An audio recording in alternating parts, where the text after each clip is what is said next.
Hello మావా ఈరోజు మన మినీ వ్లాగ్ వచ్చేసి అయితే ₹5 స్పైస్ చాక్లెట్ టేస్టింగ్. ఎవడు అడిగాడ్రా నిన్ను? ఎవడు అడిగాడ్రా? దానికోసం అయితే మనం ఫస్ట్ ఆఫ్ ఆల్ ఒక షాప్కి వెళ్ళి ₹5 స్పైస్ చాక్లెట్ తెచ్చుకుందాం, ఓకేనా?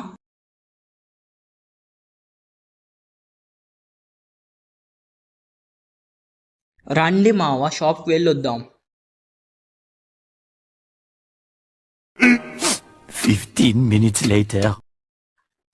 హలో మావా, మనం వచ్చేసి అయితే షాప్ నుంచి ₹5 స్పైస్ చాక్లెట్ తీసుకొని వచ్చేసినాం. స్టార్ట్ చేద్దామా? ఇప్పుడు నేనైతే దీని టేస్ట్ ఎలాగుందనేది చెప్తా. వెనకాల వచ్చేసి net weight of this chocolate is 10 grams. ₹5 వచ్చేసి ఇంక్లూడింగ్ ఆఫ్ ఆల్ ట్యాక్సెస్. మీరు చూడవచ్చు పర్ చాక్లెట్ అనేది ఇలా ఉండిద్ది. ఫస్ట్ చింపేయాలి. మాకు తెలుసులేరా.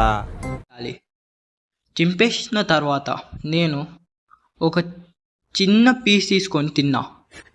ఓవర్ యాక్షన్ చేస్తా. ఓవర్ యాక్షన్ ఓవర్ యాక్షన్ ఇట్టి అంటున్నావేంట్రా? Over action నోర్మోయ్. తిన్నప్పుడు ఆ టేస్ట్ వచ్చేసి అయితే same like Dairy Milk chocolate. ఆ డైరీ మిల్క్ చాక్లెట్నే కరిగించి దీనికి అంటించినప్పుడు సేమ్ ఫ్లేవర్ వచ్చింది. ఇది వచ్చేసేసి మన ఈరోజు మినీ వ్లాగ్. మీరు వచ్చేసి లైక్ చేసుకోండి, షేర్ అండ్ సబ్స్క్రైబ్. ఓకే మళ్ళా బాయ్ మావా bros. Thanks. Love you. Forever.